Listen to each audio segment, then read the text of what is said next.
Hello, and welcome to Mysteries, Monsters, and Mayhem. This is the podcast about murders and so much more. We will talk about anything strange, anything that goes bump in the night, and pretty much anything that amuses us. And on that note, we need to mention that this podcast is not safe for work or delicate ears, so do be discerning who you listen to it with. We also want to let you know that you can find us on social media. We're on Facebook and Instagram, so look for us there. I am Shannon Lawrence. I am a writer, mom, wife, student, procrastinator, and you can find me at thewarriormuse.com. My name is MB Partlow. I am a writer, an avid reader, an organizer extraordinaire, a mom to kids, cats, and a dog, and I call bullshit when I see it.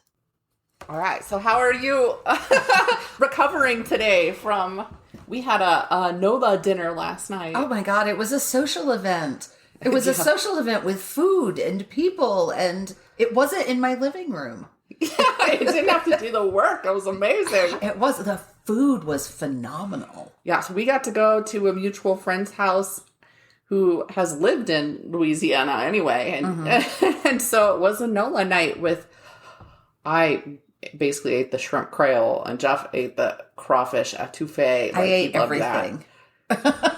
There were boudin balls and coconut beignets shrimp that were fresh. And oh my God. Calais cakes, I think. The little rice cakes. Yeah. Oh my God, those were delicious. It was tasty. And there was catfish and red beans and rice and gumbo and etouffee and dirty rice and white rice. Cornbread, muffaletta. jambalaya. I'm like, I'm sure I'm missing things. Yeah. Nary a vegetable to be seen. And that was just fine. And I got home and then I had left out some sandwich makings for the kids for food, like got French rolls and stuff, so it'd be fun, but left out all this stuff. And then I'd left out my baby carrots and they got eaten, so that's good. But then I didn't even have those vegetables to snack on last night. I was like, oh well. I'll eat vegetables tomorrow. It was good. There's plenty of time. I had bacon this morning. Does that count as a vegetable? No, I don't believe it ever has. Can I somehow make that count? I did have a glass of orange juice. It's the opposite of a vegetable. Okay, I had orange juice, so that counts.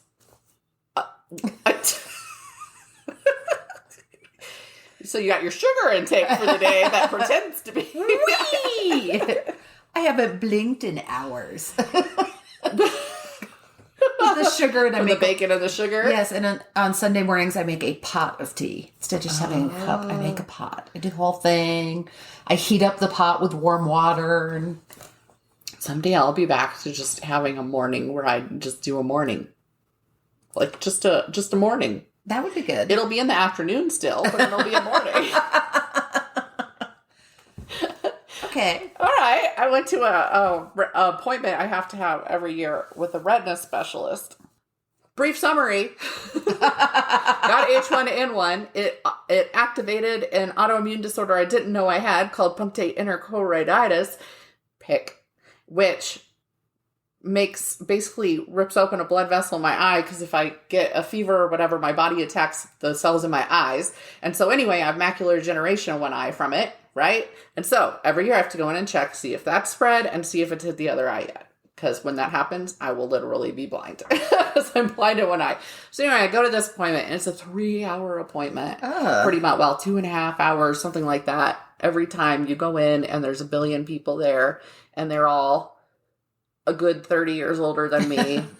And because most people with macular degeneration, they don't start getting it in their 30s, like I did.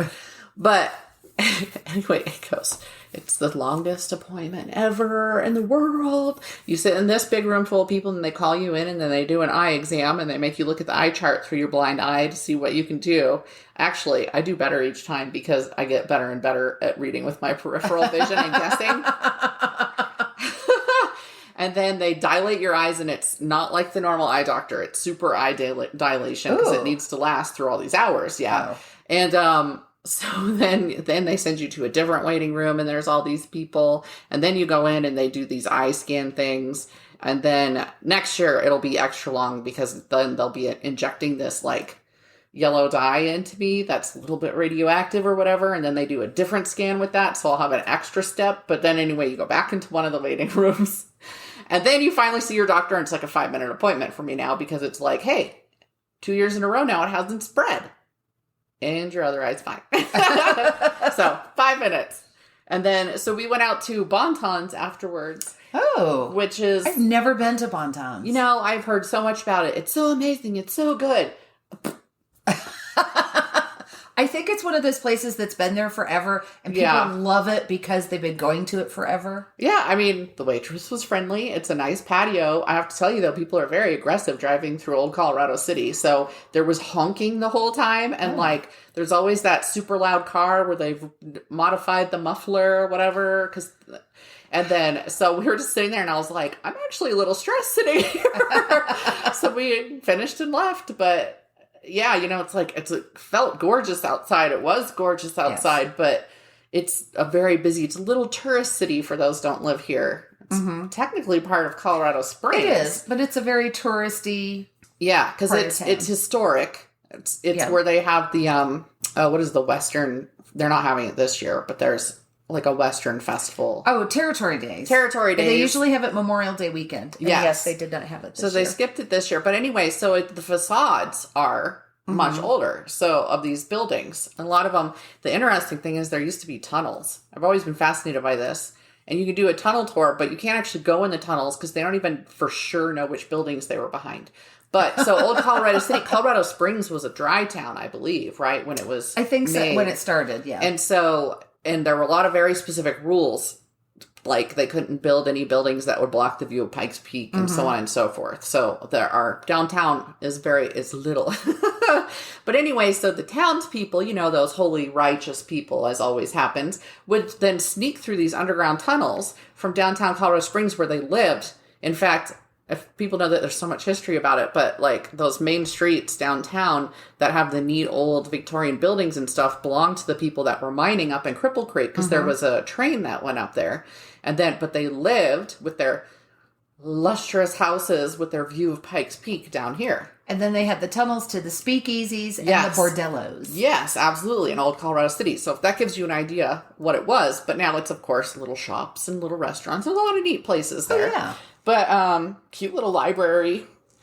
But yeah, it's very packed in tourist season, as is Manitou, as is Garden of the Gods, it's tourist season here, which means I don't go anywhere touristy. Before we get too far from your eye appointment, there's something I have to tell our listeners. What? I would like to point out that Shannon informed me that she was blind in one eye on I-25 as we're screaming down the road at about 80 miles an hour. Heading to mountain roads. And she's like, and it's not like, by the way, it was just in the middle of conversation, da, da, da, da, da. And then because I'm blind in one eye, da, da, da, da, da, da. And I'm like, excuse me, could you back the fuck up for just 1 second and repeat that last part? Yeah, I'm blind in one eye. Can you see out of the other one? Okay. I'm only blind in one eye. I have great peripheral vision, even though I was informed by somebody that we both know that there's no such thing as peripheral vision. I was like, you understand that's all I use in that eye, right? Because macular... I'm trying to remember Bob. Oh. Spiller. He's an author, by the way. He writes these adorable little mysteries. He does. They're wonderful. But he informed me that there was no peripheral vision. And I was like... Yeah, there is actually. That reminds me of when thing one told me somebody she graduated from high school with had come up pregnant, and I was like, oh. She goes, yes, her family doesn't believe in birth control. I said, well, it exists. They don't have to believe in it. I said they cannot use it, but it's. You know, it's kind of like, I don't believe in doors. It's there. They're there. You did. I don't believe in shoes. I'm pretty sure she rolled her eyes at me. And she's listening, because she listens. Hello, thing one.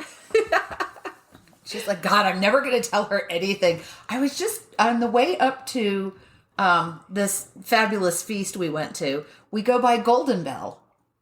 And it always... I don't know what that is. Golden Bell? It was dark probably when you went by it. But it's the... So it was a black belt then. It's up past... It's just outside of Divide. It's where they send all the school kids. Sometime in middle school, they go up and they do a 2 or 3 day thing at Golden Bell. Oh, yeah, like a trail. Yeah, like high trails. Yeah. Yeah, it's just like that. Okay. So I went one year with Lucy's...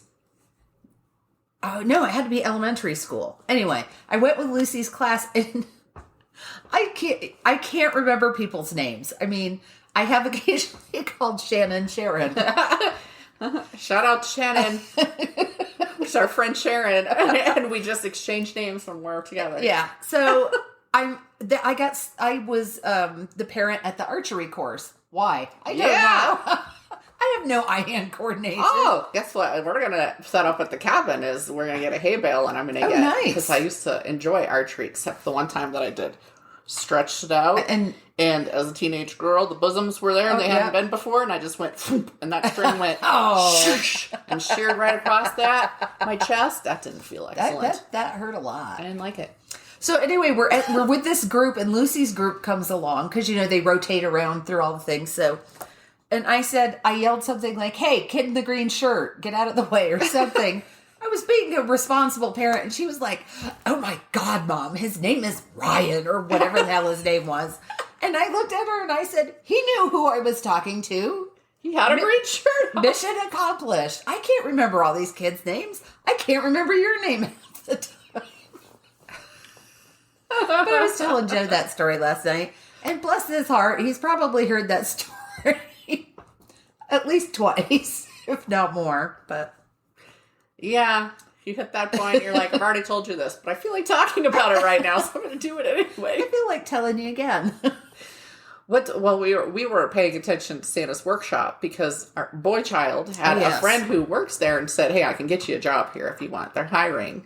Because he took a job for the summer, and they didn't tell him till the day he started. By the way, it's legal for us to pay minors... non-emancipated minors 15% less than minimum for 90 days, the first 90 days. Well, here's the thing. It's a summer job. So it's only going to be 90 days. It's their kink. But yes, so that's why they were recruiting at the high schools, because they can do that. So anyway, he wasn't excited about that, but he really likes the job. So we talked about it and I was like, here's the thing. As a teenager, you're going to get screwed one way or another, no matter where you work. That's what they're going to do. Instead, a lot of the time you get screwed in having terrible managers or whatever, and you seem to like yours. So, I mean, if you like your coworkers and your managers in the job, then it's up to you whether you stick to it or try and find something different. And he's like, well, at this point, everybody's going to have all the jobs anyway, right? Like, and I was like, there'll be something. But, I mean, just, do you want to keep the job or not the job? It's up to you. So he's decided to stay with it for now. But then his friend's like, hey, I can get you a job up here at Santa's Workshop, which is, for anybody who doesn't know, is this little amusement park that's Santa Claus based, right? But it's open year round. Mm-hmm. Well, it's open until through Christmas Day, and then it closes until like March. Something like that. And it's up in the mountains. So I don't even know how they're open. I've gone up in September. We used to go with playgroup. Uh-huh. We would go in September. There's some holiday. Yeah, we've been in September. Oh my God, it's gorgeous. Yeah. Because the days are warm, but it's not blisteringly hot. It's not packed. You could here's the kind of small town place it is. You could take a cooler in, because they have picnic tables. Put your cooler on the picnic table that you want to reserve, and just leave it there. Yeah. And it's fine. Nobody's going to screw with it. Nobody's going to mess with it. And you just go off and ride the rides. Oh my God, the tilt-a-whirl. I love the tilt-a-whirl. The tilt-a-hurl? Yes, it's my favorite. I can't do it anymore. But I used to like it. I was thinking the other day, you remember that ride that it would spin really fast, and so it's a circle, and everybody would be against the wall. Yeah, and you stand up, and then it starts spinning. There's no belts or anything, because of course the gravity is then pressing you to the wall. You remember there'd be those people who would like move around sideways, and then they'd fall down when it went down. And I was like, do they even have those at things anymore? Because I haven't seen one in forever. What was it called? I have no idea. Probably Gravitron or something like that. I never rode on one. No, I didn't. It was funny because there was always some stupid teenager or like 10-year-old or something that was gonna get themselves all weird, and I was like, you do come down eventually. Yeah. Splat. Poof. Kind of a thud. But I was wondering if that's one of those things, that's one of those bygone, it's too dangerous. But I don't know. I don't know either. But anyway, his friend said he could get a job there. But for people who don't know, also, it would be a good drive for us up into the mountains and back each day. And he doesn't have his license yet because the pandemic kind of threw a wrench into that for us last year. We didn't know what was going to be available. If there was going to be, I doubt they were doing in-person lessons. So we just kind of skipped it until things started opening up again. So he's basically going to be a year behind, but so are all of his friends. So anyway, we have to drive him to work. And we were like, no. That's like driving up the pass? Hour commute for him and a 2-hour commute for whoever has to drive him up there unless you're going to sit there all day at Santa's workshop. Yeah. Well, you could get some schoolwork or writing done. Sure, if they had Wi-Fi. True. All my class, I don't have a textbook except online. That's true. I don't know. I just assume Wi-Fi is available everywhere. It's free floating, like oxygen. You could go to the pickle shack. I don't want to sit at the pickle shack. Well, no, you could for an 8-hour shift or something. But have you been? The pickle shack is delightful.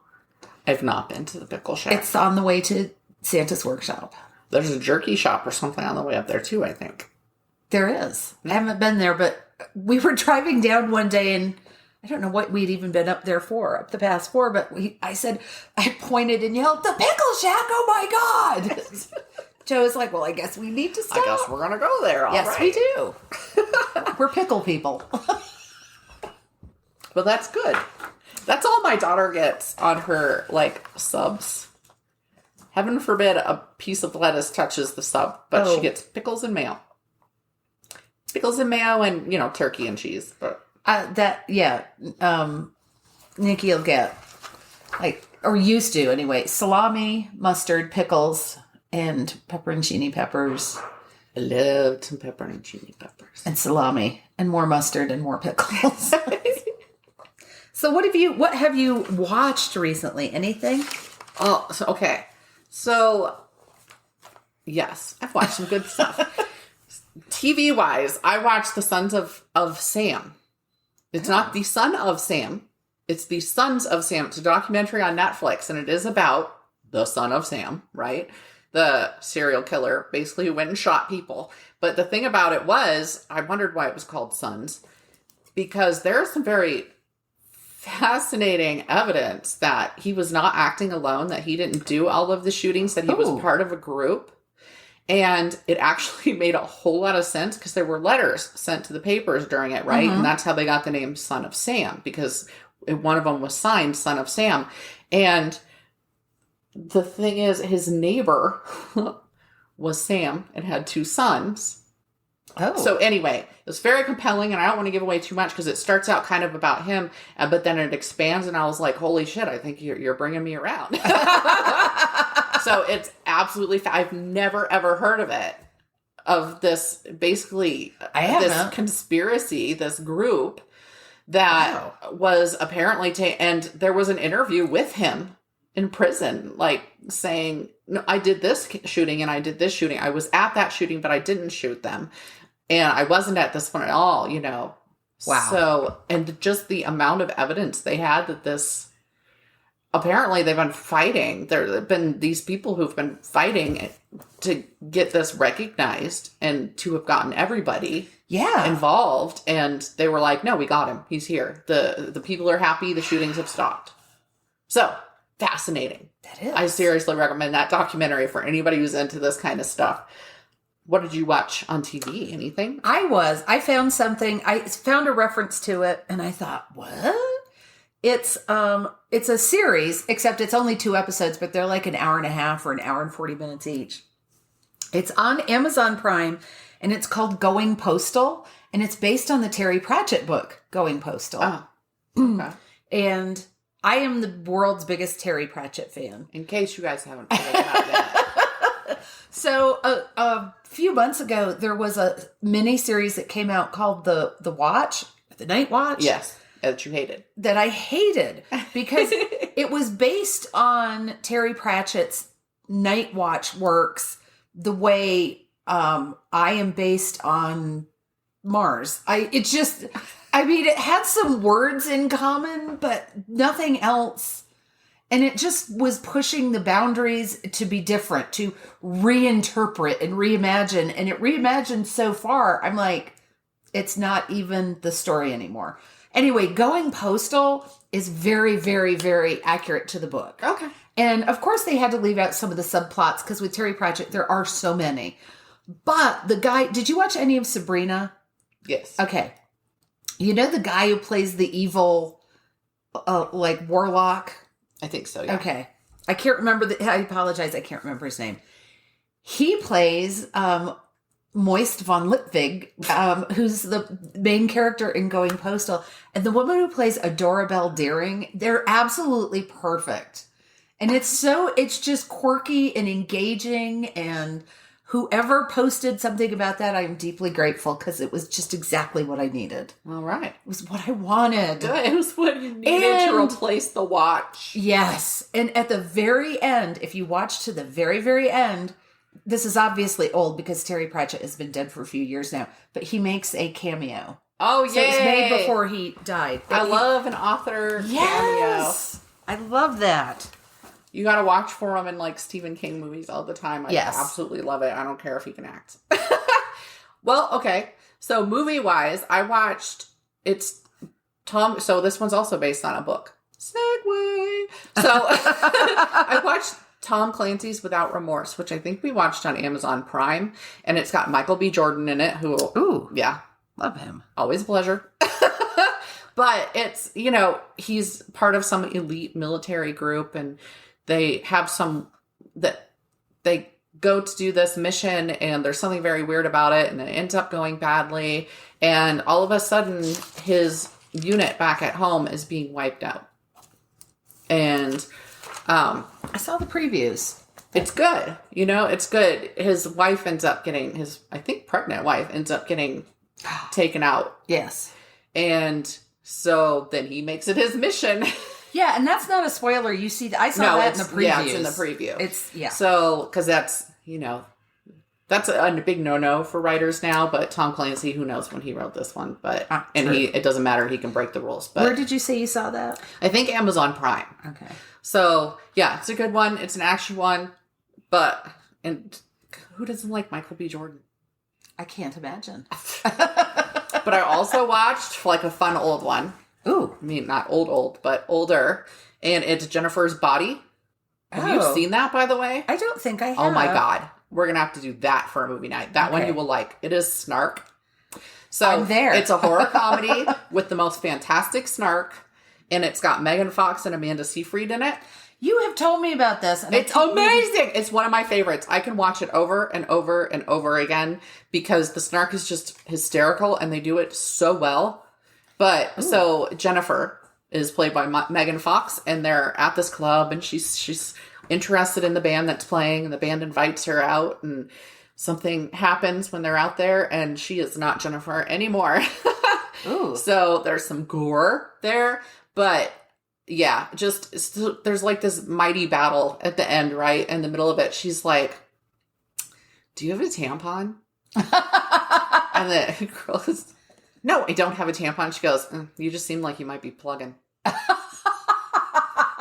And it's just her being, like, implying she's being bitchy in the middle of this fight with a demon or whatever. So it's fantastic. It's phenomenal. It's totally underrated. People didn't see it, probably because of Megan Fox. I don't know, because that was a very specific, men see her movies, But, it's so good. Fairly certain I couldn't pick her out of a lineup, but... And I have that on DVD, so I don't know. I think it is available online right now, but I don't know where. Okay. So highly recommend, if you see it, watch it. It's worth it. I will look for it, because you have mentioned it before. Because I love it so much. My husband puts it on for me if I'm grumpy. It's that and Key and Peele or Cabin in the Woods. Yeah. Like, he has his go-tos that if I'm, like, really depressed or something, he's like, doop, and he just puts it on for me. I can watch Cabin in the Woods anytime. Yep. Over and over. Any part of it. It's just like, since you introduced me to it, the other day I was channel surfing and We Are the Millers. Yes. Came on and I had to watch it, and it was the whole part about tampons. Tampons. It just falls right out, after he had the child. And I have a shallow vagina. Yeah, so there you go. That one's a truly inappropriate, funny one, and I also adore that movie with Jennifer Aniston, and I don't remember the dude's name. I mean, he's in a Jason Horrible Sudeikis? Bosses. Yes. Yeah. Maybe? Yes. And I can't remember who the two young people are. Nope, but the they're son funny and the too. daughter.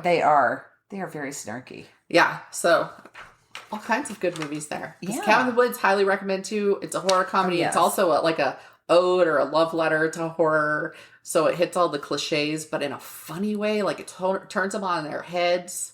Instead of Scream, that was also a love letter, but embraced it, right? And fully went for all the slasher tropes. Cabin in the Woods tries to flip them. And then you get a little surprise. Literally.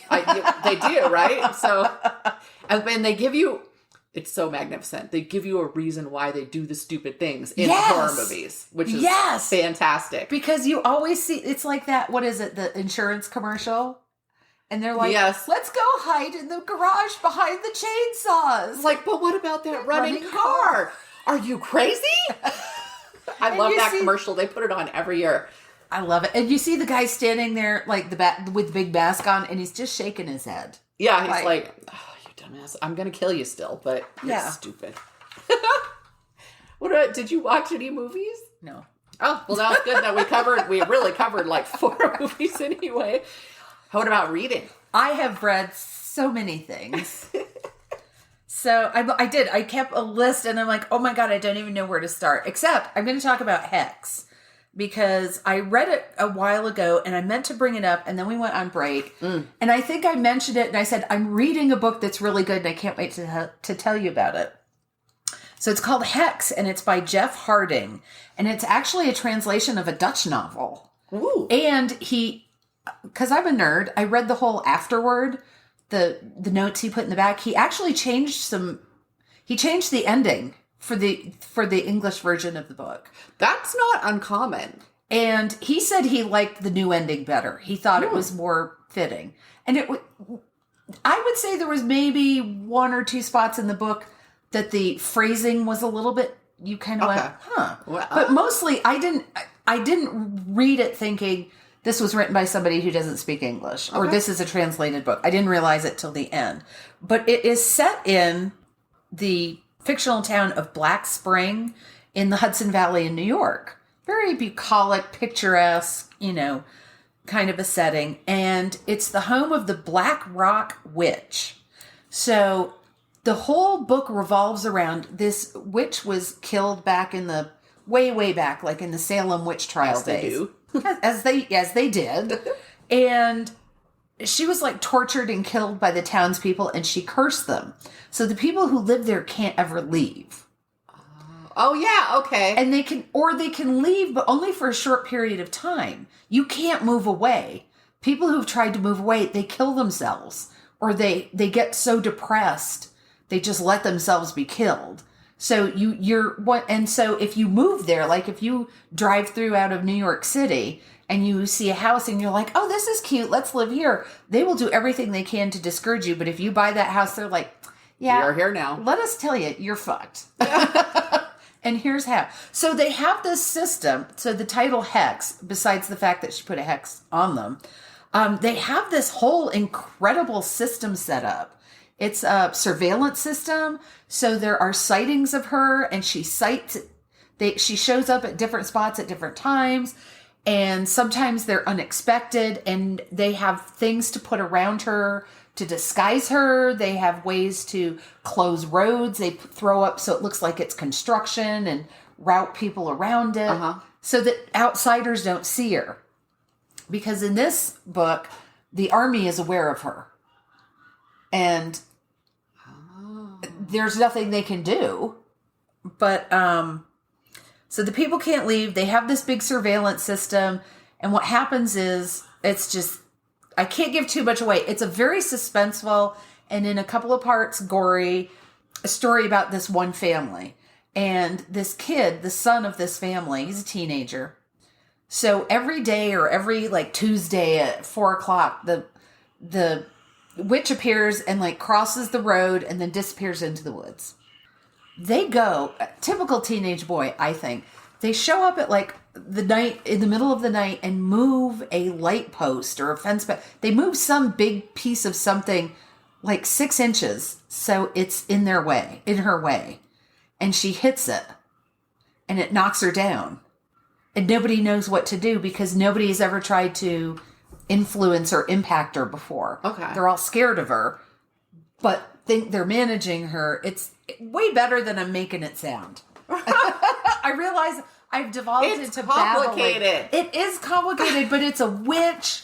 It's this family. It's really suspenseful, and I really liked the ending. It was a really satisfying ending. Cool. What about you? Here's what's funny is the book I read is about a witch too. Oh. Yeah.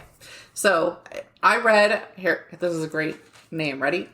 Psycho Hose Beast from Outer Space by C.D. Gallant King.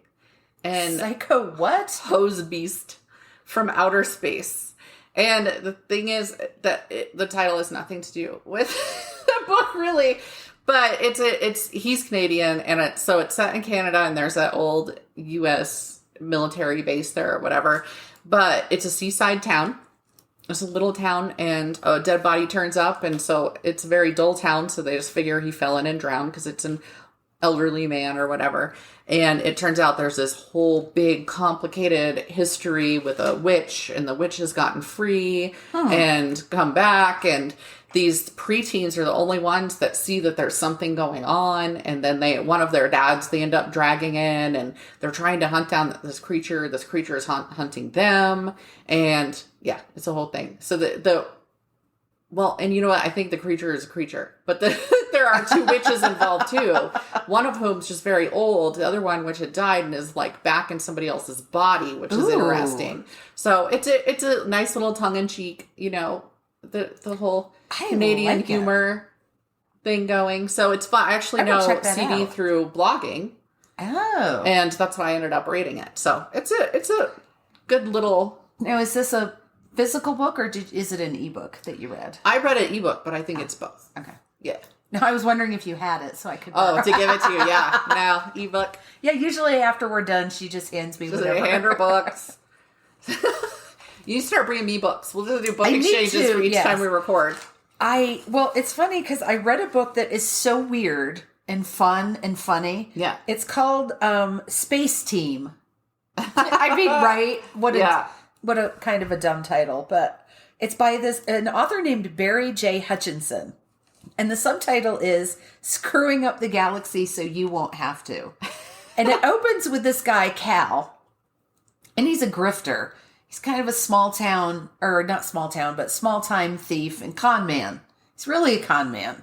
And he just is drifting through life. And he's caught and put in jail. Sentenced to jail. So he gets sent to the wrong jail. He's supposed to be sent to the minimum security prison. Yeah. And he gets sent to the maximum security prison.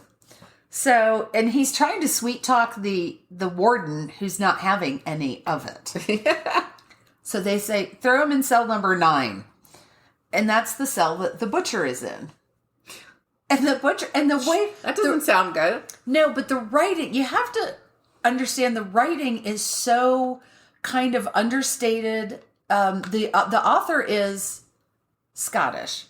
So it doesn't read like, heavily Scottish. It's just a different sense of humor than an American sense of humor. But he's talking about, end scene where they're saying, throw him in cell number 9. So then the next scene opens, he's in the cell and he's pressed into the corner of the cell. And he's talking about how he's trying to anneal his spine to the wall behind him to possibly pass through the wall or become one with it, because this giant man is sitting on the bottom bunk and he's naked and his parts are so long they're touching the floor. Yeah. And he's trying not to look at them, but they're both so fascinating and horrific it's hard not to. Because he's sitting on the bottom bunk and the thing is just bonk hitting the floor. So I'd probably sit around nude if I had that issue as well, because I feel clothes would be binding. Right. And he's in there. He's called the Butcher because his crime rampage began when he killed and ate his parents. Oh. The butcher, the baker. So then there's mayhem, and he wakes and Cal wakes up on a spaceship. Oh. In essence, and the people who kidnapped him, who caused the diversion and kidnapped him, thought they were kidnapping the butcher. And he's such a con man. He's always got the patter. He's always got, and he's just so over his head because he's in space. Yeah. And there's this scene where he has a mask on, kind of like Hannibal Lecter, but because they think he's the butcher, and he sneezes. No. In 0G. It's hilarious. So it's this rollicking kind of space opera adventure, but it's very, very funny. I mean, it's very space opera, and you keep thinking, surely the situation can't get... Oh, look, it did just get worse. Look at that.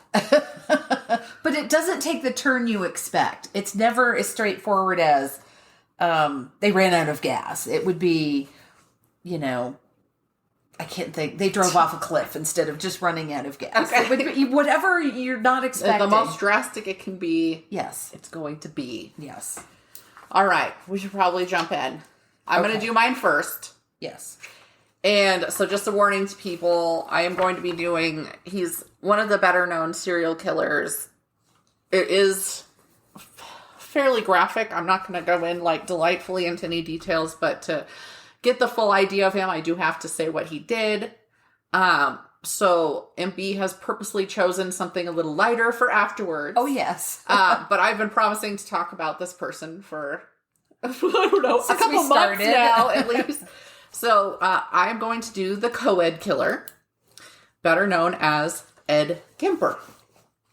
So already some people are going to know who that is and be like, "Ew." And other people will be like, who dat? So, yeah. So again, just giving you a warning here at the top. There are going to be some disturbing things, some trigger things.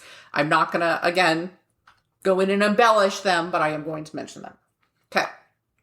My sources for this, Wikipedia lists for Serial Killer Shop blog, which mostly was just a copy of one of the other ones. You know how many times you hit the same thing over and over, and obviously it's just copied, but then they add one detail and you're like, oh! So anyway, Yeah. Oxygen, Murderpedia, and Front Page Detective Magazine. Okay. Edmund Emil Kemper III was born December 18th, 1948 in Burbank, California. Wait, his initials are EEK? Eek! Yes. Wow. Isn't that perfect? It is. Believe me, it really is. His dad was a World War II veteran turned electrician. His mom, Clarnell, which is quite a name. I mean, his dad's name was Edmund Emil Kemper II. So Clarnell was an abusive alcoholic who refused to cuddle or coddle or be nice to him because she felt she would turn him gay. Which she did way worse than that. So I wonder what she would have felt was the lesser of the two evils there for her. Ed was the middle child. He had an older sister and a younger sister. And she, of course, was quite nice to them. His older sister tried multiple times to kill him. Once by a failed attempt to push him in front of a train. And once when she shoved him into the deep end of the pool and he nearly drowned, so she almost succeeded. From about the age of 10 on, his mother locked him in the basement at night because she felt that he might molest or kill his sisters. He had not done anything to indicate this was a possibility at that time. Well, the bitch was trying to kill him. Yeah. I mean, that's not an unreasonable response. No.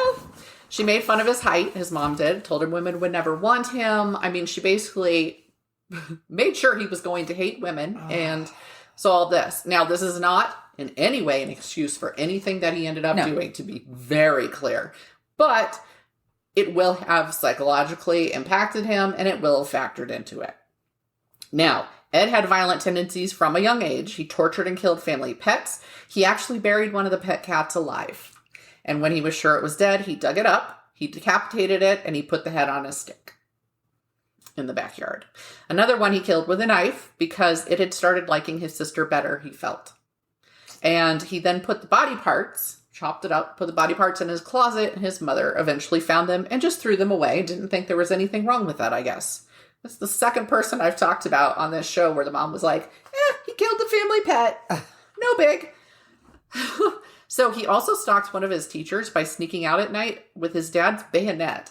from World War II. Oh, my God. And hiding outside her house and just watching her through the windows. Nothing ever happened there, but he would do that. He hit 6'4" by the time he was 15 years old. That's why his mom made fun of his height. Even when he was in elementary school, he was much taller than the other children. Okay, I just assumed it was the other way.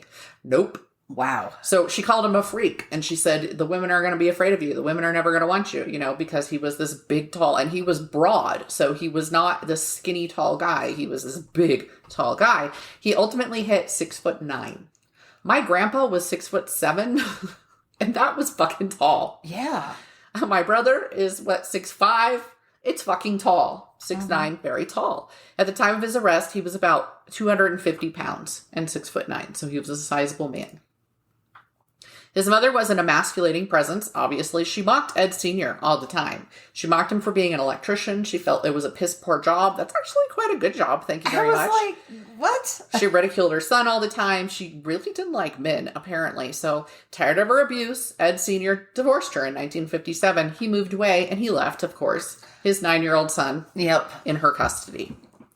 The woman who hated him, and the boy who resembled his father, and therefore was only going to get more abuse because he was there and father wasn't. And so it did include physical abuse, but mostly emotional abuse.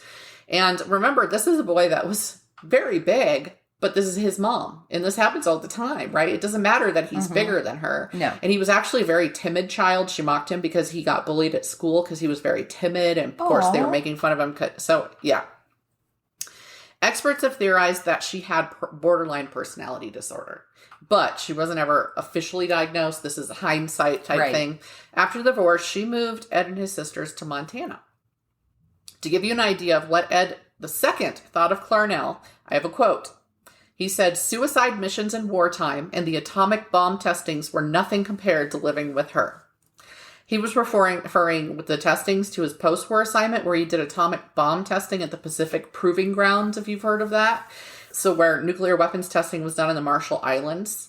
And that was because of a trusteeship, I didn't know this part, granted to the U.S. by the UN. That's how they used that trusteeship of this partial kind of ownership of the Marshall Islands was to test. And there were people living there. Let's be very clear about that. They're still suffering from the fallout. At 14 years old, Ed ran away from home and tracked his father down in Van Nuys, California, where he discovered his dad had remarried and had another son. Ed lived there briefly, but made the new wife uncomfortable. Ed said something during his many interviews. You'll find out why we have so much information about him. He was very open about talking about it once he was caught. He said she had migraines while he was there and that she thought she'd have a heart attack if he stayed there. His dad sent his son away to live with his grandparents, the paternal grandparents in the mountains of North Fork, California, on a several-acre ranch that they had. His paternal grandmother acted much like his own mom had, which isn't that you go from one abuser to the other, right? He went for a woman that was like his mom. And so she was constantly belittling his grandpa and him. She was very emasculating. There was yelling all the time. And the grandfather was basically on the verge of senility. So here's Ed. He's bored out of his mind. He's being berated. At one point, his grandfather gifted him a rifle, because this is what you do on a ranch. And he ended up taking away because Ed kept shooting animals, including birds. He was just shooting down gophers and rabbits and stuff. And so, August 27th, 1964, we're going to get into it. When Ed was 15 years old, he got into an argument with his grandma. Irate, he fetched the rifle that had been taken away from him and shot her in the head, then twice in the back. She was sitting at the table. They were having an argument. He was behind her. He went and got his rifle that had been taken away from him because it was just in their bedroom or whatever. And she said, "You better not go shooting birds again." And then he shot her. So he did shoot an old bird. Okay. So 2 different publications claim that there were also postmortem stab wounds in her back, but I could not confirm that. Okay. When his grandpa pulled up into the driveway, Ed shot and killed him as well. Now, he'd wrapped like a towel or something around his grandma's head. He'd moved her into her bed. And then he kind of freaked out when his grandpa pulled up and he decided to shoot him. He then called his mom and she said, "Well, call the police and tell them what you did." So he did. And when the police got there, he was just calmly sitting there on the front porch waiting for them. And when they asked him why he did it, he said he just wanted to know what it felt like to kill his grandmother, that he'd been fantasizing about it for a while. However, his grandpa he shot because he did not want the man to experience the pain of finding his dead wife. He thought he'd have a heart attack if he found her. So, he just wanted to take care of him. He was diagnosed initially as paranoid schizophrenic and placed in a Atascadero State Hospital, which is a maximum security hospital for mentally ill convicts. And the experts at Atascadero said he's not paranoid schizophrenic. He doesn't have any of the symptoms. He wasn't hallucinating. He didn't think everybody was after him. I mean, honestly, they were. The women in his life were. And they tested him and found he had an IQ of 145. Oh. The first test was 138 or something. They tested him against 145, which tells you what you need to know about IQ tests. And their diagnosis at the time was personality trait disturbance. This part kills me. Passive aggressive type. There's absolutely nothing passive aggressive about shooting somebody to death. No, that's aggressive. That's stupid. I said in one of the past episodes, I don't think people understand what passive aggressive actually means, and they don't. No, but we could teach them. Absolutely.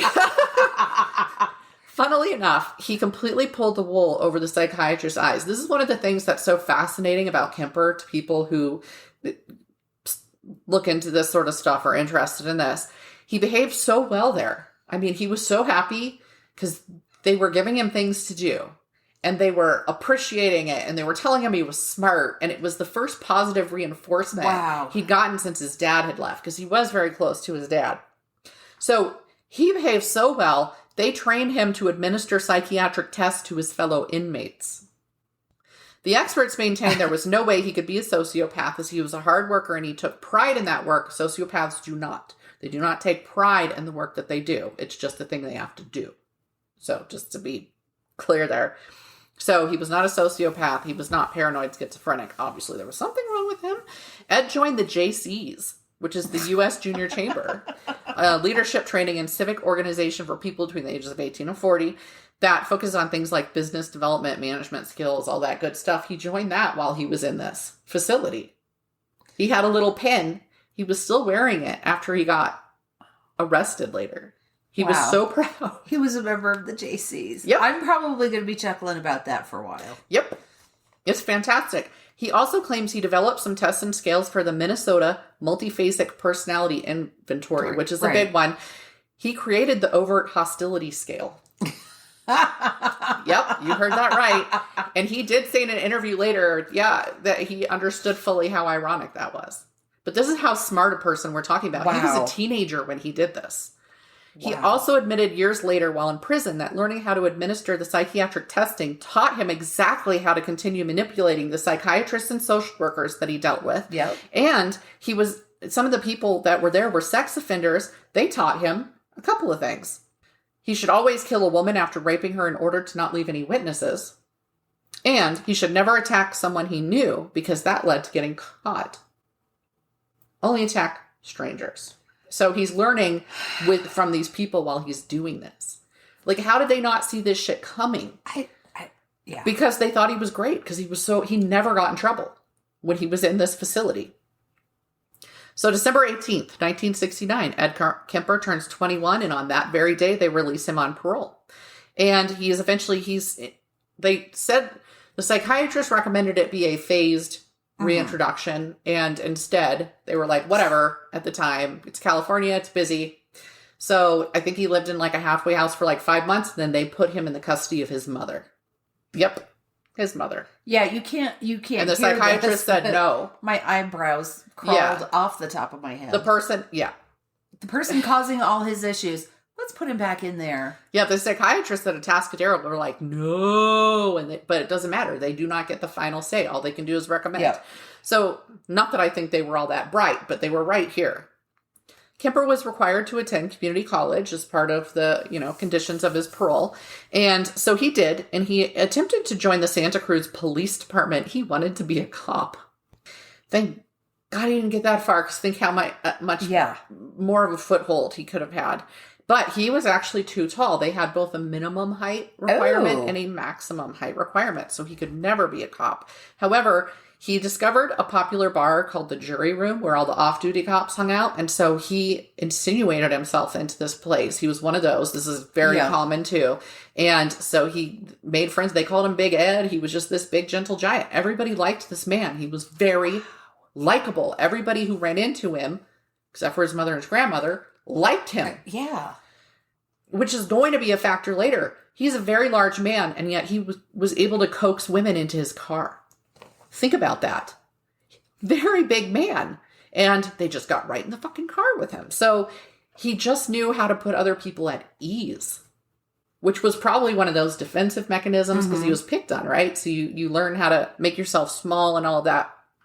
So anyway, he would later use information that came up in chat in that bar to improve his actions because they were talking about the co-ed killer.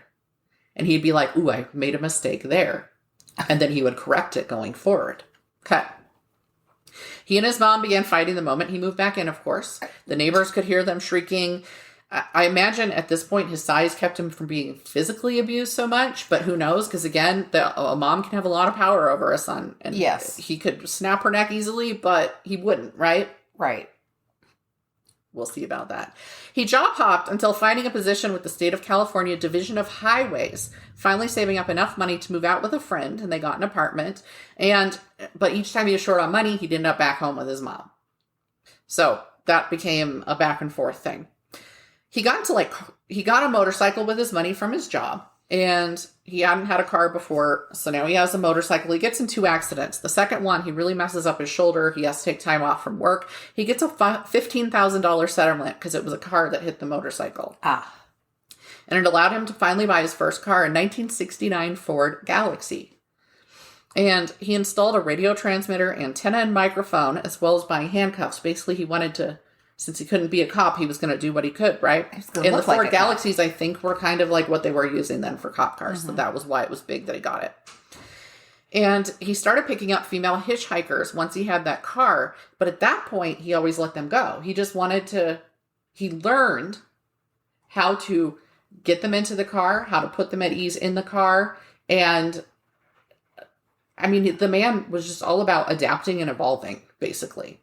But he did let them go until he said he'd picked up about 150 hitchhikers and let them go before. Wow. And I mean, it's the late 60s, early 70s. He got out in 69. So we'll say 70 and 71 and such. Imagine being hitchhiker number 150 as opposed to right. And then you find out the very next one was, Oh, God. But then he started to get what he called them his little zapples. And these were his homicidal sexual urges. He was fantasizing. He starts fantasizing that he wants to be raping and killing these women, right? Oh. So he removes the antenna and some of that stuff from his vehicle. He rigs the passenger door so it can't be opened from the inside. And then he purchased items and stowed them in the trunk, which would basically make up what is called a rape or a murder kit. There was tape, there was rope, there were gloves, there were all of these things. On May 7th, 1972, he picks up Mary Ann Pesky and Anita Mary Luchessa. They were both 18 years old. They were students at Fresno State University. This is why he's going to be called the co-ed killer, because he was picking up college students. They were heading to Stanford, and he happened to be heading that way too. And he said, well, I'll just drive you all the way. It was like an hour drive from where they were. A reminder, he worked for the highway department. So he knew where it was secluded. He knew anywhere he could take them off the road where he wouldn't be seen along the entire highway network there. So he drives them to a place near Alameda, heavily wooded. He pulls a gun on them. He had it under his seat. And so first, because he's got 2 women to control, one in the front seat, one in the back, he pulls the gun on them. He gets Luchessa into the trunk, right? And then he handcuffs Pesky and places her face down in the back seat. He put the plastic bag over her head. He tried to strangle her. She bit a hole through the bag. Like, this girl wanted to survive. She was fighting him. He first tried to strangle her. It was like a terry cloth belt or something. He had this bit of terry cloth. He tries to strangle with that. It snaps. She bites through the plastic bag. He's desperate. He doesn't know what to do. So he pulls up this, I think it was a penknife, and he stabs her to death in her back. Well, he stabbed her. She's not dying. She's fighting like hell. He slits her throat. Oh. Once she's dead, he goes and he pulls Luchessa out of the trunk, and he has a larger knife than from the trunk, and he's able to kill her with that instead of a penknife. And at one point, this was just an interesting thing, he was embarrassed because his hand brushed one of the women's breasts during this. Now, he hadn't had any experience with women up to this point in a sexual way. He'd been in this, facility. Oh, God. So he apologizes for that. In the middle of all this, he's going to kill them, but he apologizes for inappropriately touching them. So he put the two women in his trunk and he headed home. A cop pulled him over for a broken taillight, but of course there's no sign. There's nothing wrong, so he gets let off with a warning and he heads home. Gets home safely to his apartment. His roommate is out working, so he takes the women's bodies into his apartment. And first he took pictures. Then he had sex with the bodies, dismembered them, put the body parts into bags, and dropped the bags near Loma Prieta Mountain, but in various places. But he kept their heads. I learned a new term. With their heads, he practiced something called iramatio. So there's fellatio, to give a definition, because I had to look this up. And then there's iramatio. And iramatio is fellatio where it is forced on the other person. In whatever definition. In fact, it has a few meanings if anybody wants to look it up. But, so, fellatio is the other participant willingly takes it into their mouth. Iramatio is forced into the mouth. So that's the proper term, apparently, when it is a dead head. I was going to say, it's not necro... Nope. I mean, he did practice necrophilia because he had sex with them, but iramatio is the term for that part. Oh, sticking your penis in a corpse's head. Okay, great. That is not a fun fact. I feel thing two will agree with me. She'll be like, fun fact. Fun fact. Iramatio. Look up the meaning thing two because there's more to it. But anyway, he then takes, after he's had his time with them, he takes the heads and the hands, which he had also kept, and he throws them into a ravine. And, of course, this is, you separate the identifying parts from the not identifiable parts so much. Pesky's skull was found in August, but they never found the remains, or her rest of her remains, or Luchessa, any part of Luchessa. Wow. So, somewhere, there are bags of body parts. Wow. Somewhere out there in California. Just imagine how many body parts just haven't been discovered by people yet. Do you know how many stories there are? Be like, well, he took them out there to where he'd put the bodies, but they couldn't find the body parts. So there's so many bones. All right. September 14th, 1972. So what are they, 6 months later or 7 months later? Whatever. I'm not doing the math. He picked up a 15-year-old girl who was hitchhiking to her dance class because she had missed her bus. Her name was Aiko Ku. She was Korean. He drove her to another secluded area he was aware of, which alarmed her. So she was in the car and she was like, where are we going? Because with the other two women, they were on the drive. He pulled off. They didn't get alarmed till he pulls off. But Aiko, she knows they're not going to her dance class because he just goes off to go somewhere secluded instead of right there in town. But he says, you know what? I'm going to kill myself. And as long as you don't signal to anybody, don't alert anybody as we're driving, you're going to get to go home. I just need somebody with me or whatever he tells her, you know. So she stays calm. She doesn't signal to anybody. And then he gets to the secluded place. He pulls a gun on her. At one point, and I don't understand this, I didn't go find the interview. That would have taken forever because there's a lot. He pulls the gun on her. At one point, he sets the gun on the seat and steps out of the car to do something, and the door shuts, and he gets locked out. So she's in the car with the gun. He convinces her to unlock the car and let him in. No. I know. That's like the hardest part about her story. She's 15, though. And again, somehow he's comes across as a trustworthy person. That's just so amazing. So she lets him in. And what he did first is he taped her mouth shut, and he tried to strangle her by sticking his fingers in her nostrils with her mouth taped shut. And she does pass out, but she doesn't die. He doesn't do it for long enough. So she wakes up, and he then suffocates her for real this time, with her throat. He pulls her body out of the car. He rapes her, strangles her again with her own scarf to make sure she's dead, but he doesn't know if she was dead yet or not. Hopefully, either way, she was unconscious. So you notice, clearly it's always necrophilia. He kills them first. Yeah. He does not rape them when they are alive, which in its own way is a good thing. Well, yeah. As in, I mean, they didn't have to endure that and then get murdered. Right. Yeah, it's a fine line. But anyway, he put her in the trunk, grabbed a couple drinks at a bar with her in his trunk. He said he kept opening, like he'd go out and he'd open the trunk and he'd look at her like a fisherman would his catch. Oh. Yep. Then he took her back to his apartment and had sex with the body again, dismembered her, got rid of the body the same as he had the other girls. And I imagine because they didn't mention it specifically, but he usually did the eramatio, and he usually kept the heads longer. Yes, okay, he still had her head in his trunk when he went to a follow-up for his parole with a panel of psychiatrists. This is what I mentioned before in another episode. Her head was in his trunk, parked at the facility, while he went in to do his panel. The psychiatrist concluded that he was fully rehabilitated and wrote up the request to expunge his juvenile record so he would no longer even have a murder record. Here's a quote from his probation psychiatrist, and again, I want you to bear in mind that the head is in his fucking trunk on their facility grounds. Okay. Quote, if I were to see this patient without having any history available or getting any history from him, I would think that we're dealing with a very well-adjusted young man who had initiative, intelligence, and who was free of any psychiatric illnesses.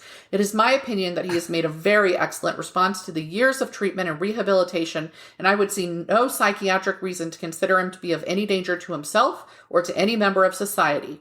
And since it may allow him more freedom as an adult to develop his potential, who does that sound like? Little swimmer fucker piece of shit, little white boys that go to court. That's what it sounds like. I would consider it reasonable to have a permanent expunction of his juvenile records. The day after the panel, he disposed of her head and hands. Now, he has alternately claimed that the head wasn't in the trunk, that the head was in the trunk. So, January 7th, 1973, he picked up Cynthia Ann Shaw, 18 years old, took her to the woods, shot her, took her back to his mom's house. Because this is one of the spots where he had run out of money. He's back in his mom's apartment, actually, I think.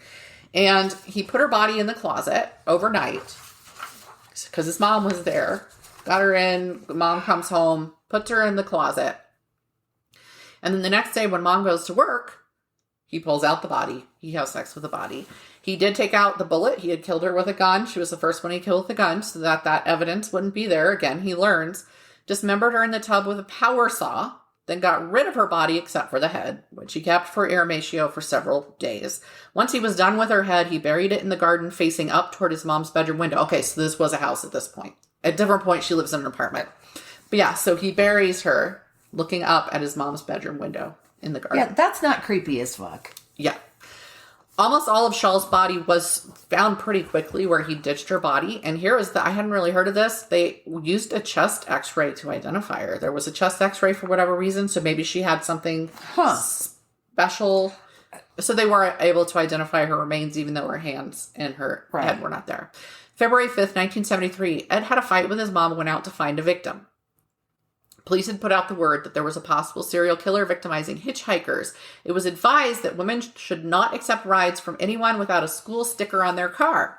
Unfortunately, Kemper's mother worked for the University of California, Santa Cruz, and he had a university sticker on his car. So he actually went to the University of California, Santa Cruz, and in the parking lot, he first picked up 23-year-old Rosalind Heather Thorpe. She gets into the front, and then there's Alice Helen Liu. She's 20 years old. She's hitchhiking. She sees another girl in the car. She gets in. Yeah.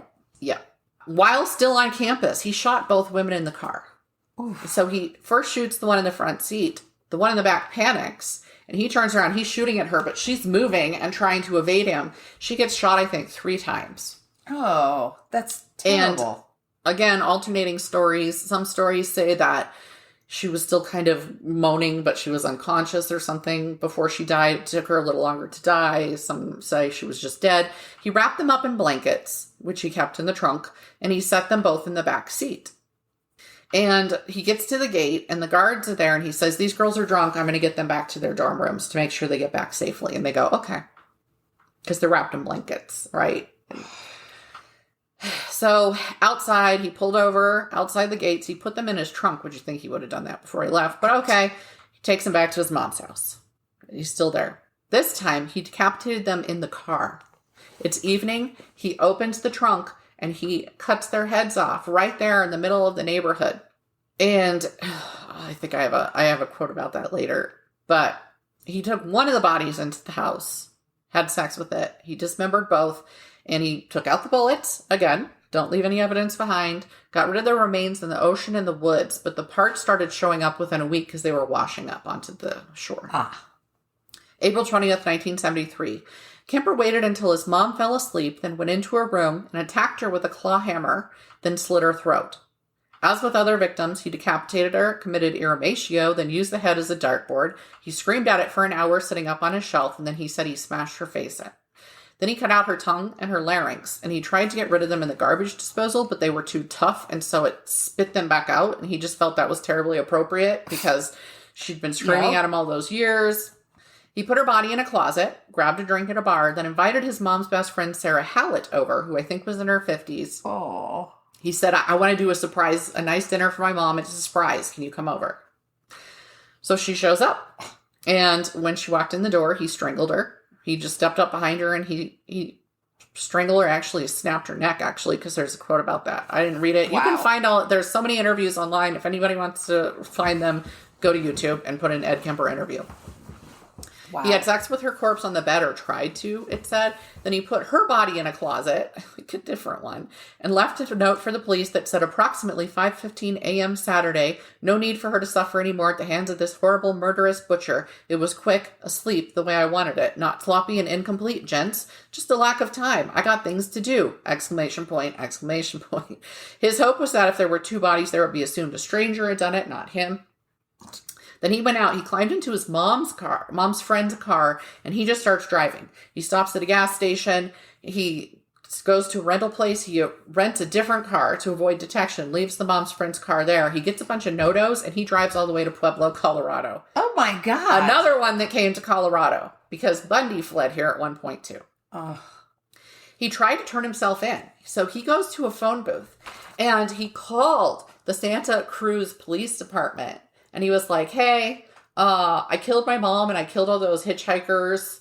And the guy was like, yeah, because they kept getting crank calls about it. Right. And they said, okay, well, why don't you call later when such and such is on duty? He keeps calling and getting different people, and they keep not knowing. So he finally calls and specifically asks for one of the cops he knows from the jury room. And he says, hey, it's Big Ed. I killed my mom. You've been to my house before, because there was something where it was found out he'd purchased a .22 and he wasn't supposed to because he was on parole. Right. And the cop had come about the gun. I think he had another one, so it didn't matter. So anyway, this cop has been to his house, and he says, just go to my house and check. You'll find them in the closets. These closets, here's how to get to it. So the cop goes, and sure as shit, there they are. And so they contact the Pueblo police, right? And then he's on the phone, in the phone booth, and he's trying to figure out how to tell them where he is, because he doesn't know where he is. He just stopped at a phone booth. He just says, I'm in Pueblo. Right, but he did like, well, I see such and such. Right. And so the Pueblo police find him, and Santa Cruz police fly out to question him and then take him back. So basically the entire time, it was his mom he wanted to kill. And he was using these other women as replacements, right? And so, but when he killed his mom, he was done. He said he couldn't handle it emotionally any longer. He had started drinking more and more and more to cope with the murders that he was doing. He was exhausted and near collapse, and so he turned himself in. He was indicted on 8 counts of first-degree murder, May 7th, 1973, as he confessed to everything. Like, the second the police got him there, he just started talking. Wow. He told him everything. He laid it all out. His poor lawyer, all the lawyer can do is try to plead him not guilty by reason of insanity. He's admitted to everything. There's nothing else he can do. Kemper tries to commit suicide a couple of times in custody. Like at one point, a reporter had come and he or she had left the ballpoint pen with him in the papers. And so he took it out and used like the inside to slit his wrists but he never succeeded. He did end up trying throughout his time in prison 4 times to commit suicide. Never succeeded. So one thinks maybe he wasn't trying very that hard. Yeah. The court psychiatrists each found him legally sane. And the jury agreed. So, because legally sane typically means, depending on the state, do they know right from wrong? Yes. And he absolutely knew he was wrong. He did take the stand at one point and told them the crimes he committed could only have been committed by an aberrant mind. He even tried to intimate that he had a second kind of killer personality. He didn't say, I have multiple personalities. He said, there's this other person inside me, this dark person. And when they take over, it's like I'm blacking out. It's like I'm blacking out. But obviously he wasn't, because he could tell them every second of every bit detail, of it. Yes. The jury found him sane and guilty on November 8th, 1973, and he was sentenced to 7 years to life for each count of murder to be served concurrently. My parents lived in California at the time, because that was the second time my dad went into the Air Force. I think. 73. He tried to argue for death by torture. When they said, what do you think should be your punishment? He said death by torture. But that's not first of all, torture options. isn't going to be an option. But second of all, the Supreme Court of California had placed a moratorium on the death penalty. On that note, something that comes out repeatedly, he never wanted to torture the women. Like, he tried to kill, he was just very bad at killing them at first. That's why he moved to a gun. Because then it was immediate is what he was going for. So it was never about torture while they were alive for him. It was about killing them and then having sex with them because he felt he wouldn't be able to have sex with somebody who was living. And again, as with many men like this, he viewed them as right things, property. Yes. All right. So that's why he moved to a gun. Instead of, he didn't want to keep doing the strangling. He wasn't, a lot of times he did that from behind, right? He didn't want to face them and do that. So I just want to point that out because that is a big thing with a lot of sexual sadist criminals is that they're strangling these women face to face, right? They want to see them die. Gotcha. So that's not he's better than anybody. That's just me pointing out this is a different type of, yes. For those that are interested in that type of thing. Okay. He was sentenced to the California Medical Facility State Prison in Vacaville before being moved to Folsom Prison, where he was once again proven to be a model prisoner. Of course. He was on the same prison block as Charles Manson at one point, as well as two other serial killers that were killing in the same area at the same time. One of them was named Herbert Mullen.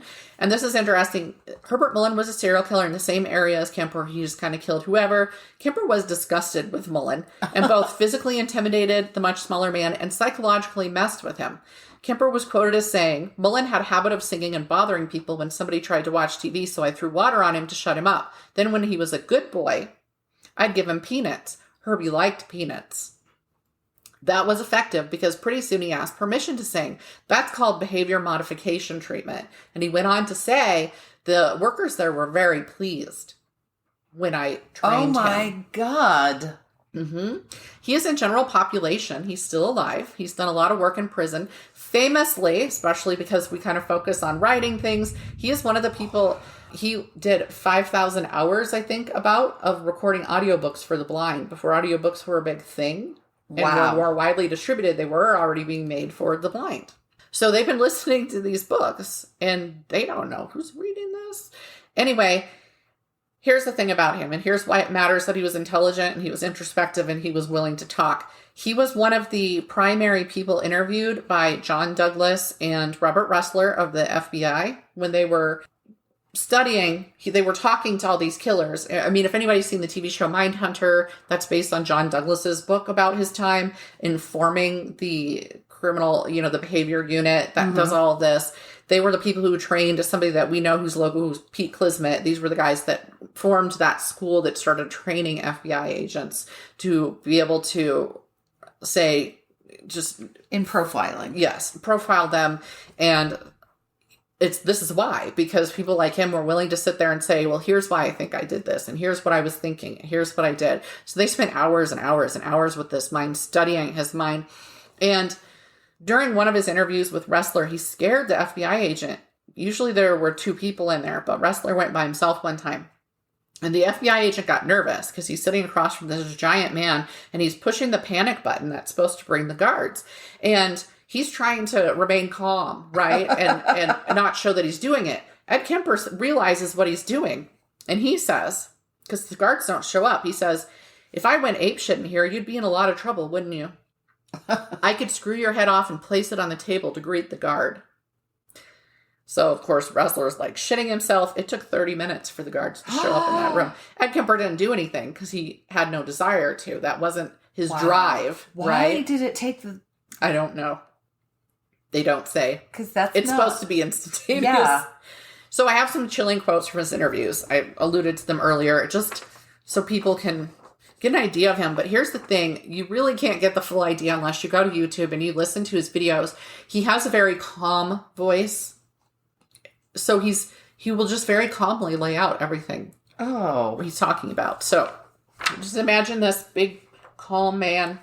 One side of me says, wow. So a reporter asked him, what do you think when you see a woman walking down the street? And he said, one side of me says, wow, what an attractive chick. I'd like to date her, talk to her. The other side of me says, I wonder what her head would look like on a stick. I remember there was actually a sexual thrill. You hear that little pop and pull their heads off and hold their heads up by the hair, whipping their heads off, their bodies sitting there. That'd get me off.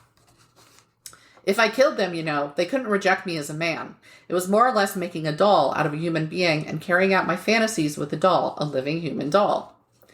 It was getting easier for me to do. I was getting better at it. I was getting less detectable. I started flaunting that invisibility, severing a human head at night in front of my mother's residence with her at home, my neighbors at home upstairs, their picture window open, the curtains open. 11 o'clock at night, the lights are on. All they have to do is walk by, look out, and I've had it. To be walking up the stairs with a camera bag that belonged to a young woman that had her severed head in it, walking up to my apartment past a happy young couple coming down the stairs who nodded and smiled at me as they went by, and they're going out on a date where I'd love to be going, and I'm aware of both of these realities, and the distance between those two was so dramatic, so amazing, so violent. Wow. Yeah. That's Edmund Kemper. Kemper has allowed himself to be questioned on various documentaries. He's always been open to talking to people. You do have to take a grain of salt for anything that a killer tells you, but he's stayed fairly consistent except in the inconsistencies I have pointed out, whether the head was there during the panel, etc.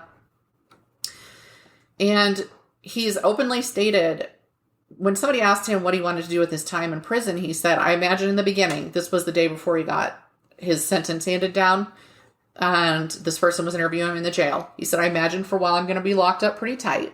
And he said, and after that, I hope that I can find a way to help other people so they don't hit the point that I hit where they actually start acting on their fantasies. So he did all these interviews and he did the documentaries, and he said it was because he knew there were people out there watching who were having the thoughts but hadn't done it yet. And he hoped that by listening to him that they wouldn't do the thing, that they would get the help they needed and they would not kill somebody and they would seek help. So among the jobs he's done in prison were the audiobooks. Like I said, he was apparently very good at making coffee mugs. And he was put in charge of scheduling other inmates for psychiatric appointments. They keep putting him... Okay. Will they not learn? No. In 2015, he had a stroke and had to stop performing his various work positions. In 2016, he refused to pee in a cup, and that was his first ever rules violation report. He's been in prison since I think he was 24. That was the first time he ever got in trouble. 2016, after his stroke, he said, I'm not going to pee in a cup. He has come up for parole many times. He's been refused each time, but he's sat in front of them and said, I don't think the world is ready for me. I don't think I should go out. And then many times he would waive the, you can waive your right to a hearing. So a lot of them, he also just waived his right. He was like, no. Last time he was denied parole was in 2017, and he will be eligible again in 2024. I think he's 72. He's around 72 right now. I don't remember exactly. John Douglas considered him highly intelligent and surprisingly insightful, being perfectly willing to analyze his own actions and be entirely frank. Now, here are some interesting media references, and it's why I point out some of the things I did. Kemper was part of the inspiration for Buffalo Bill and The Silence of the Lambs, but it was him and Ed Gein. But also there's a little of him and Hannibal Lecter. I just shortened his name and gave him like a Hollywood name, didn't I? J-Lo and Hector. So Hannibal Lecter, if I remember right, it's been a while since I watched Silence of the Lambs, even though I've seen it a billion times and read the book.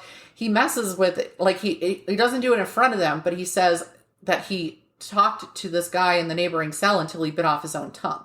And it just reminded me when I was reading about Mullins and him get behavior modification. I feel like they took that little thing and used that, obviously played it up, exaggerating it for a movie, but I feel like that was an inspiration for that, even though it didn't say. At the Santa Cruz, where he was committing his murders, in the same time period had those other 2 serial killers. And, well, yeah.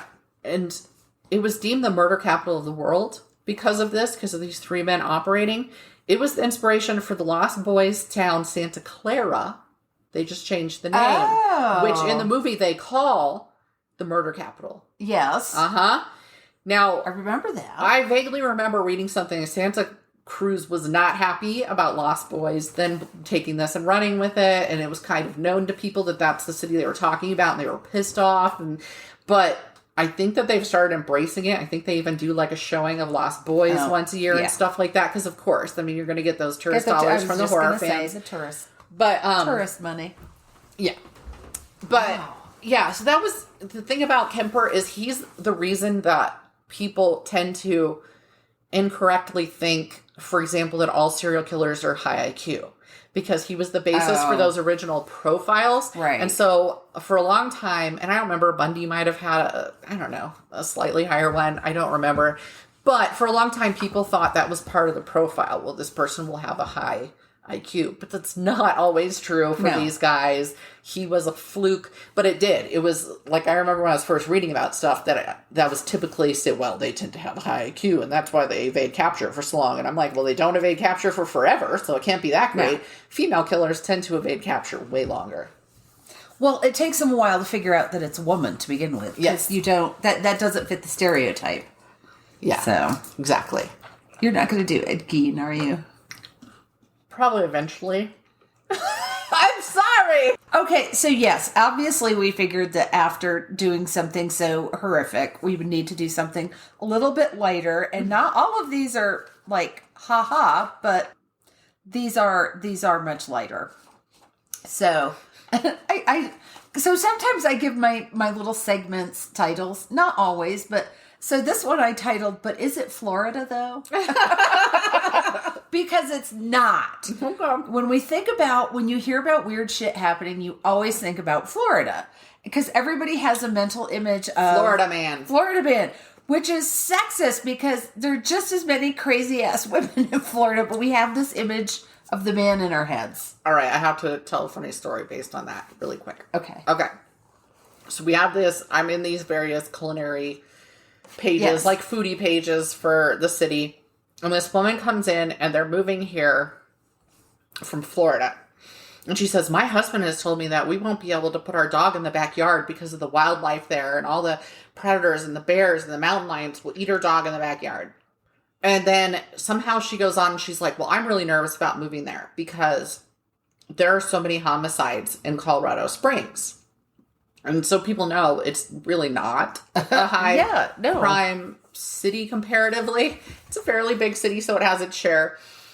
Anyway, she says, do you know, well, because somebody's arguing, and they're like, compared to what? Like, where in Florida are you moving here from? Because let's analyze that. And she's like, I've watched Homicide Hunter. So Homicide Hunter it's a show about a retired homicide detective who was in Colorado Springs, and it's a pretty popular show. And so, of course, all he's talking about is his homicides, but he's talking about, what, a 20, 30-year career or something.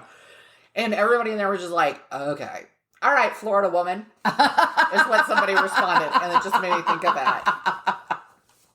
Which group is that?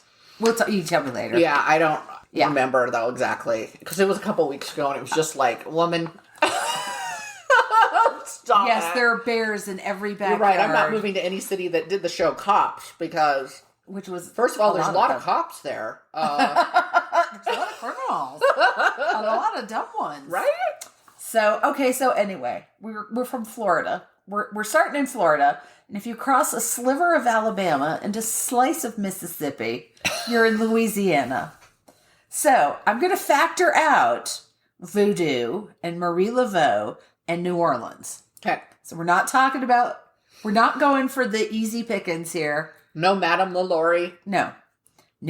But there's still a fair amount of whack-doodle that happens in Louisiana. So in late May of this year, so not that long ago, It's even in my recent memory, which purges every time I sleep. Because I've seen this a couple of times now. A red piranha was found in a lake at Louisiana State University in Baton Rouge. Okay, piranha in a lake. What the fuck? Yeah, so the official word is they believe it's someone's pet that they had released into the lake. Who the hell wants a piranha as a pet? Probably a lot of people. They're saying people that keep rattlesnakes as pets. I'm like, a pet. So they're native to the Amazon basin in South America. They can grow up to a foot in length, and it is illegal to possess them in 27 states, including... Just 27, huh? Just 27, including Florida, Louisiana, and Colorado. Oh, good. You know, if you put a piranha in any body of water in Colorado, it would freeze to death in 2 seconds. Yes. So okay, I was like, wait, did I write that down? Yes, I did. The news release went on to say they aren't really vicious. You know, they get played up in movies, which we've all watched.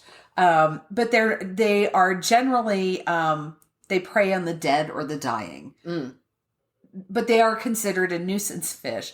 So they all asked the public, every article was like almost identical. Because I kept looking to find more detail. Yes. I'm like, did someone not go out and talk to the person who found it? And I wanted a news reporter shoving a microphone in their face going, what did you think when you realized this was not a perch? Or whatever the hell fish, that they were going for. They asked the public to not release them back into the water if they catch one. Duh.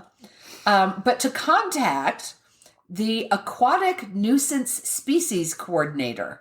That is an official thing. Yeah. So I think I read about that in relation to pythons in Florida. Yes. Officials are investigating to make sure there aren't any more. I want to know, first of all, how you do that. How do you search a series of lakes for one fish? There's so much water. I don't understand. And there's rivers running out of lakes, right? Don't lakes have rivers running from them and ponds don't? I don't know. Ugh. I am not your aquatic advisor in that area. Fine. But I want to tell you, it took me, and I'm not advising this. I am not advising this, but it took me approximately 5 seconds to find a source to buy one on the internet. Although the first thing you see on the page is, it is illegal to own a red piranha in these states. And in these states, it is highly regulated. Or, in parts of these states. And then it's like, list some states that goes, fuck all, they don't care. Buy one if you want. Like, alrighty then. So yeah, piranhas in the lakes. Cool. Yes. Yeah. So in early May of this year, this one, I love this. I gotta say this. The people of Louisiana have a sense of humor. The police in Walker, Louisiana warned the public about an aggressive chicken terrorizing the ATM and drive-thru of a local bank. The police reported that the chicken had chased customers, attempted to enter vehicles, and failed to follow proper social distancing guidelines. The chicken fled the scene before police arrived, but the police advised the public to avoid confronting the fowl. They really had fun with this. Apparently somebody's chicken got loose and was chasing people around the bank. I want in your car. Apparently this chicken thought it was a goose. And that just tickled me. The police really went to town with this. The stuff they issued on Facebook was because hilarious. They got calls. People call the police about the dumbest things, and they're like, "Police shouldn't butt into so much." And I'm like, "Well, maybe don't call them about a chicken at the bank. Just don't let it in your car." Stop. And that made me think of your cat getting in my car. Oh my God, we didn't tell that story on here. Climbing over me. We should tell that story next episode. Okay, June 2005, Shreveport. Shortly before noon on a Tuesday afternoon, police were called to Blaylock's Professional Beauty College because 24-year-old Jared Gibson had entered the school with a gun, grabbed the only male student, and demanded money from the school as well as the purses and wallets of the almost 30 students and instructors inside. Beauty school students don't have money. Yeah. Come on. But apparently they do have a fair bit of rage. I bet. As he tried to walk his hostage to the back of the building, instructor Diane Mitchell, go Diane, if you were here, I would have you cut my hair. Diane Mitchell tripped him and he went down hard. The women fell on him with hair dryers, curling irons, a chair leg, and their fists. Gibson had to be removed from the scene by ambulance, and the police spokesperson said he repeatedly had tried to leave the building, but the women pulled him back in and beat on him some more. Listen, one of my good friends is a hairdresser, and so I've gone out dancing and drinking with various hairdressers, and yeah, I totally believe it. They're not pushovers, in case anybody thinks that. So he ended up with 21 wounds that needed stitching. Little bitch. But it doesn't end there. This is the story that just keeps on giving. As a habitual offender, Gibson could have been sentenced to 200 years or more. But the women at the school went to the judge and asked for leniency. And the judge relented and gave him a 25-year sentence, which he said he wouldn't have done had the woman not come and spoken out for this man. So they have hearts of gold. Yeah. Fists of steel. Hearts of gold.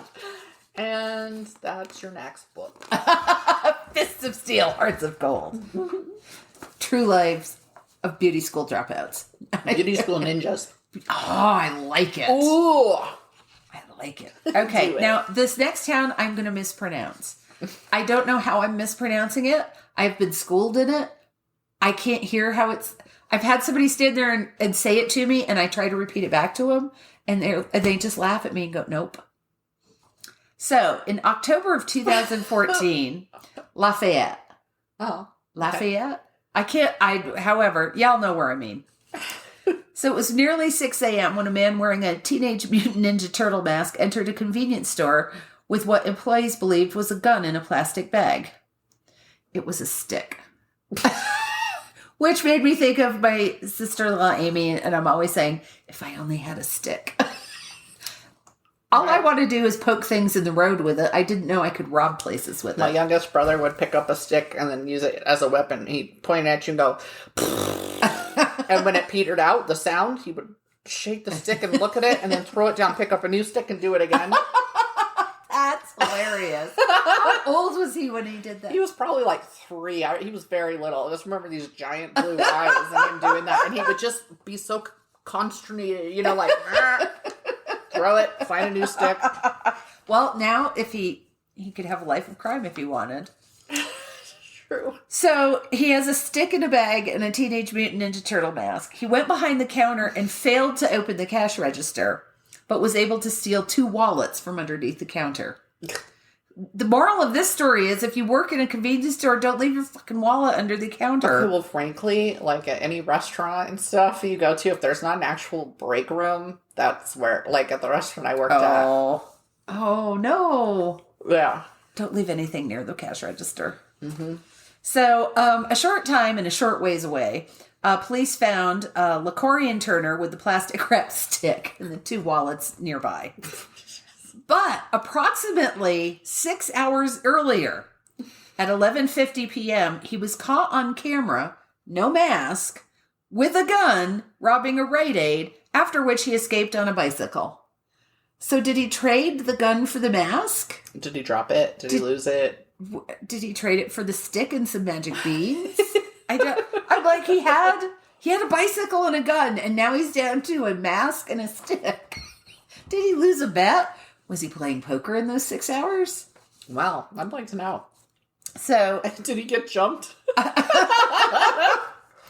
So here's a cliche. March 2002 in Slidell. Mm-hmm. So it is a cliche, but this story involves both cops and donuts. So around 3:30 a.m., the Krispy Kreme delivery man is making his rounds, and he pulls up to take Donutty Delights into a convenience store. Well, I mean, this is his normal delivery route, and it's 3:30 in the morning. So what do? You come up, you throw the truck in park, you grab the donuts out of the back, you go in. It doesn't take that long. He's not... Yeah. Yeah, so he leaves it running, and he leaves the back of the back doors, the rear doors of the delivery truck open. So, 21-year-old Clint Messina and 31-year-old Rose Hauk happened along.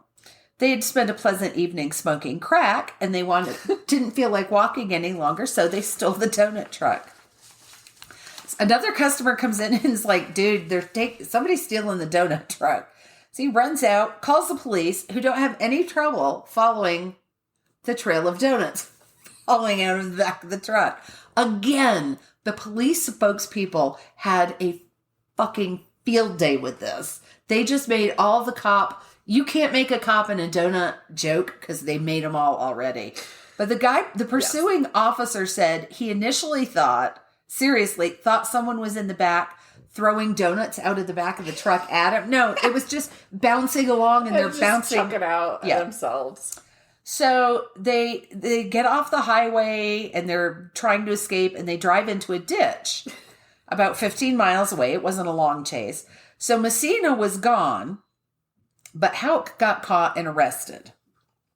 So they got the woman. So fast forward to June. So it's about 2 months late. 3 months later. Messina is trying to flee the police pursuit on an unrelated matter. It wasn't like they were, hunting down the donut bandit. This was something completely unrelated. And he drove into a police car as he was and I'm like, luckily, thieves can't drive very well. Not only is he charged with the donut truck theft, but they add on attempted murder of a police officer for ramming the police car. Aha. That's got to carry. Yeah. So I'm also going to just throw out a few of the things that are on the books in Louisiana. All right. Okay. It's illegal to steal an alligator. Alligator theft could get you 10 years in jail. Wow. Sounds like it's a big problem. However, crawfish theft, which I would think would be a bigger problem, could also get you 10 years in jail. They're serious about them. So I guess it's not about the danger level of the alligator they steal, but about the food it can supply. Now, Louisiana does not allow the ingestion of blood or other bodily fluids to take place during any ritual. They made that rule because all the vampires. I was going to say, I can't imagine why they made that law. And guess what's happening all over the place because there's a lot of people there and there's whole groups of vampires. So violation could lead to up to 25 years in jail or fine of up to $25,000. It does not address, however, whether you can drink it privately or recreationally. Okay. It's just it can't be done in a ritual. Okay. Yeah. So that sounds more like a religious objection than anything else. Yes. In Jefferson Parish, hogs cannot be fed just any old scraps. Any food or garbage other than grains must be cooked on the premises right before they're fed to the hogs. Okay. I'm thinking there are people they don't treat that well. Yeah. In New Orleans, I said I was going to talk about New Orleans, but it is illegal to practice voodoo within the city limits. You can be fined. Again, they're not stopping that shit. So they can have their little rule, their law, but... It is illegal to dare someone to go onto railroad tracks owned by someone else. I can dare somebody to go on it if I own it? Apparently. I dare you. I dare you. Do it. I double dog dare you. Get on you. there, I own it. Oh, so... This was in reference to Louisiana's simple battery law. If you're wearing dentures and you bite someone, that bite could be classified as an aggravated battery since the perpetrator used a weapon, the false teeth, instead of his or her person. So if you're going to bite a bitch and you have false teeth, whip them out and just gum them. So what's great, though, is that you know that each of these laws happen for a reason. And so I want to know what happened with the false teeth that made them make a law out of it. Yes. That made them interpret the law. Yes. This way. So in Sulphur, it is illegal to use obscene language on the telephone. Oh, shit. Some of us would... We should not move there. I was like, some of us would constantly be in trouble. Right? And... I'd have to talk on the phone with the windows closed. Right. And this is my favorite. And it's also... I'll end on the New Orleans note. It is illegal to throw a bottle of Coke at a parade float. But you could throw Pepsi? Or are they calling all sodas Coke? It did not say. And I did not have time to fully delve into that one. Excellent. I'm like, can you throw Gatorade? Right. Can I throw a lemonade? Ginger ale. As long as it's not a Coke product. Right. Can I throw a Dr. Pepper? What about a water bottle? Mr. Pibb. They might be thirsty. An iron brew from Scotland. Those things are... Anything other than a Coke. Yeah. We need to know. Oh, wait. And it did specifically say bottle. So can you throw A can. of Coke at a parade float? These are the things that keep us awake at night. It's true. It's true. So, all right. Now here's what I want people to email us about. Then after that story is I want to hear the ridiculous laws that you have in your area. And like, if you've ever been confronted with any of those laws, like seen it actually get played out. That's what I want to know. And you can email that to mysteriesmonstersmayhem@gmail.com. Yes. And of course, you're always welcome to go on our website, www.mysteries. Did you Monsters forget who Mayhem. we were? I did. mysteriesmonstersmayhem.com and use the form there. And that's also where you can find previews of our episodes coming up, just the titles. All right, so as that, and then we have our question that will be posted. That is, have you ever had a soul crush on someone? And I figure I should explain that. So I watched the documentary about Audrey Hepburn. That's on Netflix right now, I think. And she was just so delightful. Like, I've always had an appreciation for her. She did good things. I knew that she was doing these great things, I think, in Africa and with children. Mm-hmm. And she just threw herself into helping people then. But then after seeing, my God, her story is fascinating. Just, I didn't know she was Nazi occupied where she lived. I did not know that. And that she was carrying information in her ballet shoes. Like, wow. But that her dad was a Nazi sympathizer, that her mom left and took her where it was supposed to be safe and they got invaded. I don't remember if it was Poland or somewhere else. So anyway, but just the wonderful things she did in her life and what she dealt with, and just a fascinating woman. If you can watch that, or if there's an autobiography to read about her. But anyway, I realized I have like a soul crush on her, you know? I wasn't attracted to her, but I have this, I just am fascinated by her. So it's a soul crush. I want to know if people have somebody that they have a soul crush on. That's an interesting question. And I've been thinking about it because I knew you were going to ask it. And I'm like, I can't decide if I have or not. I'm like, okay, well, here's another one. Keanu Reeves, because he's known for just doing these wonderful, quiet, good things for people. That's true. Not to say I didn't also have, though, a different kind of crush on him. I had my Teen Beat posters of him up, but nobody has a complaint about him. He's a genuinely good person. Yes. He uses his money, like when he gets paid more than everybody else, he took that money on what? It was the Matrix and bought like motorcycles for people. And he gave that money back to the, he always mentions who his stunt doubles are and who does the stunts and training in his interviews. He wants everybody to get credit. He's just, seems like this amazing person, but he doesn't want attention on it. He's not the one talking about it. Yeah, he just quietly does it. And then he also had just a rough childhood. So those are my soul crushes that I can think of right now.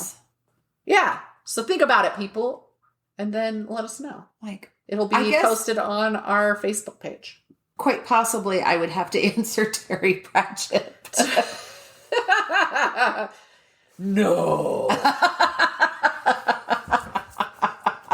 He did do a lot of work with, I mean, he did give a lot back. He gave a lot to charity, but he also did a lot of work with orangutans. Yeah. And their habitat and trying to save them and trying to make people aware of it. And when he was diagnosed with early onset Alzheimer's, he was trying to do a lot, and while he was able to give back, to get more research done, to get more money into research for that as well. So he's always been very swell. Swell.